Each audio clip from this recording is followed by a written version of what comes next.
रामू अपने छोटे से खेत में हल चला रहा होता है। इसका चेहरा मिट्टी से आटा हुआ होता है।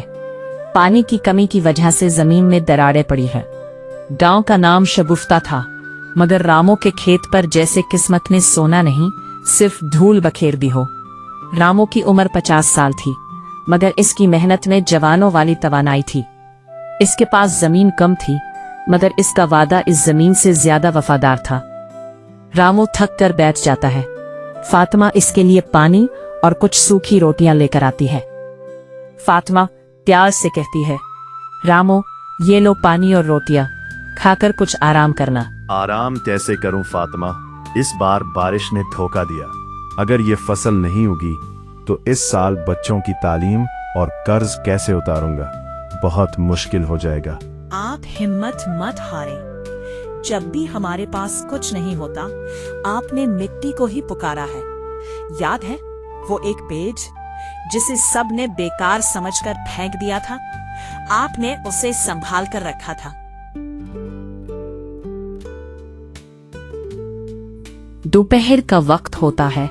रामू अपनी उसी दौरान गांव का जमींदार पर आता है।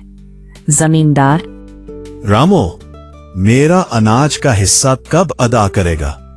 मैंने कहा था इस बार फसल खराब हुई तो भी रकम वसूल करनी होगी। मालिक, अभी फसल कटी नहीं।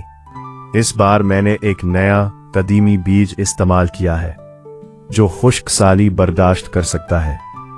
बस थोड़ा वक्त दे दे, जैसे ही ये पौधा तैयार होगा मैं आपको असल से दुगना लौटाऊंगा। जमींदार हंसते हुए कहता है, ये पुरानी कहानियां छोड़ दे, तेरी किस्मत खराब है। ये बेज सिर्फ किस्सों में अच्छे लगते हैं। मेरी सलाह मान, ये जमीन मुझे दे दे और तू शहर जाकर मजदूरी कर ले। ये काम तेरे बस का नहीं है। रामू का चेहरा उतर जाता है और परेशान होकर कहता है, मालिक, ये जमीन मेरी नहीं, मेरे आबाओ अजदाद की निशानी है। मैं इसे नहीं बेचूंगा। मैं अपना वादा पूरा करूंगा, चाहे मुझे रातों को जागना पड़े।